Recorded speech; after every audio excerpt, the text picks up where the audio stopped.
अजितदादा यांच्या राष्ट्रवादीने 70 जागावर हे सगळं सर्वेक्षण केलेलं आहे बघा। यात 31 विधानसभा मतदारसंघ असे आहेत जिथं पक्षाची स्थिती प्रतिकूल आहे। मित्र हो नमस्कार। कुठल्याही निवडणुका आल्या ना की समाजात आपलं काय स्थान आहे असा प्रश्न अलीकडे राजकीय पक्षांनाच पडू लागतो बघा। पूर्वीच्या काळात लोकाभिमुख काम असायचं आणि राजकीय पक्षांना एक आत्मविश्वास असायचा। आता तो नसतो। आपण नक्की काय केलं आहे, आपल्याबद्दल या राज्यामध्ये नक्की काय वातावरण आहे याची जाणीव राजकीय नेत्यांच्या मनाला झालेली असते हो। आपण जे काम केलेलं आहे त्यांचे मन सांगताना त्यांनी नक्की काय केलेलं आहे, त्यामुळे लोकांच्या मनात आपल्याबद्दल नक्की काय आहे याची चाचपणी करून घेण्याची एक अलीकडे पद्धत सुरू झाली आहे। पूर्वी फक्त ठराविक संस्थाच निवडणुकीच्या पूर्वी असं सर्वे करीत होत्या।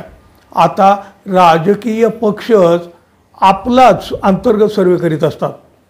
आता तसा तो अजित पवार यांच्या राष्ट्रवादीने देखील केलेला आहे आणि त्याचे आकडे देखील समोर आले आहेत। सध्या महाराष्ट्रातील सगळे पक्ष विधानसभा निवडणुकीच्या तयारीला जोरान लागलेले आहेत। निवडणुकीची घोषणा आता कधीही होऊ शकते। खरं तर 15-17 अशी तारीख दिली जाते नोव्हेंबरमधली। आता लोकसभा निवडणुकीत बसलेल्या फटक्यानंतर भारतीय जनता पक्ष, अजित पवारांची राष्ट्रवादी आणि शिंदे यांची शिवसेना यांची महायुती आता कंबर कसून विधानसभा निवडणुकीच्या तयारीला लागल्या आहेत। आत्मविश्वास हरवलेल्या अवस्थेत सध्या महायुती आहे हो।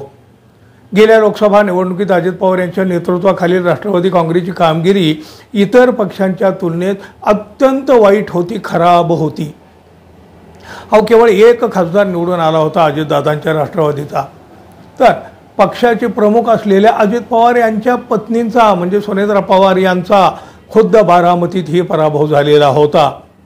आधीच महायुतीबाबत जनमत चांगले नाही, त्यात अजित पवारांच्या पक्षालाही जनमानसात फारसं स्थान नाही। या पार्श्वभूमीवर पक्षानं विधानसभा निवडणुकीपूर्वी या दादांच्या राष्ट्रवादीनं एक अंतर्गत सर्वेक्षण केलेलं आहे। आता या सर्वेक्षणात राज्यात महायुती आणि राष्ट्रवादीची कामगिरी चांगली असल्याचं दिसत आहे। सर्वेक्षणानुसार अजित पवार यांच्या राष्ट्रवादीला सध्या 23 जागा मिळू शकतात, तर 16 जागावर अजित पवार गटाला अधिक मेहनत करावी लागणार आहे। महत्त्वाचं म्हणजे अजित पवार 2023 मध्ये शरद पवार यांची साथ सोडून 40 आमदार घेऊन बाहेर पडले, त्यामुळं अजून या पक्षाला आपला अंदाज आणि आत्मविश्वासी नसल्याचं दिसत आहे। अजितदादा यांच्या राष्ट्रवादीने 70 जागावर हे सगळं सर्वेक्षण केलेलं आहे बघा। यात 31 विधानसभा मतदारसंघ असे आहेत जिथं पक्षाची स्थिती प्रतिकूल आहे। या 31 पैकी 21 विधानसभा जागावर विजय मिळवण्यासाठी पक्षाला मित्र पक्षांची मदत अत्यंत आवश्यक आहे। आता भाजप आणि एकनाथ शिंदे यांच्या शिवसेनेची मतं राष्ट्रवादीकडे वळाली तर अजित पवार गट 21 जागा जिंकू शकेल, तर 10 जागावर NCP आपल्या विरोधकाच्या तुलनेत कमकुवतच आहे। आता माध्यमातील वृत्तानुसार जर पाहायचं झालं तर अजित पवारांच्या NCPने 70 जागा मागितलेल्या आहेत। त्यामुळं या म्हणजे अजितदादांच्या राष्ट्रवादी पक्षानं त्याच 70 जागावर सर्वे केलेला आहे ज्या जागा त्यांना हव्या आहेत। पण बघा निम्म्या जागावर त्यांना यश मिळताना दिसत नाहीच, पण उरलेल्या ज्या काही जागा आहेत त्या मित्र पक्षाच्या भरवशावर निवडून येऊ शकतात म्हणे।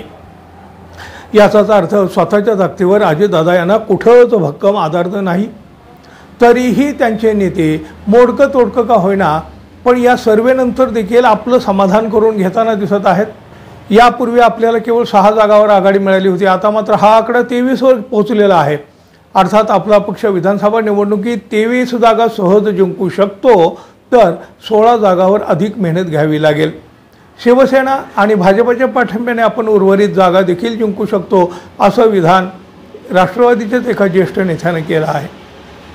अजित पवार यांच्याच पक्षाने केलेला हा सर्वे बरंच काही सांगून जात आहे, त्याचे आकडे बरंच काही सांगून जात आहे। 40 आमदार ते घेऊन गेलेले आहेत आणि आता हे त्यांचेच आलेले आकडे त्यांच्या समोर आहेत। मित्र पक्षाच्या जीवावर अजितदादांचे काही आमदार निवडून येऊ शकतात असं यांचं म्हणणं आहे, पण अजित पवार यांच्या पक्षाचा प्रचार आम्ही का म्हणून करायचा असा सवाल भारतीय जनता पक्ष आणि शिंदे सेनेचे कार्यकर्ते करीत आहेत। याआधी देखील त्यांनी याबाबत सगळं आपल्या वरिष्ठांनाच सांगितलेलं आहे। मग अजितदादांचे आमदार निवडून येणार तरी नक्की कोणाच्या जीवावर हो? तुम्हाला काय वाटतं? जरूर कमेंट करा।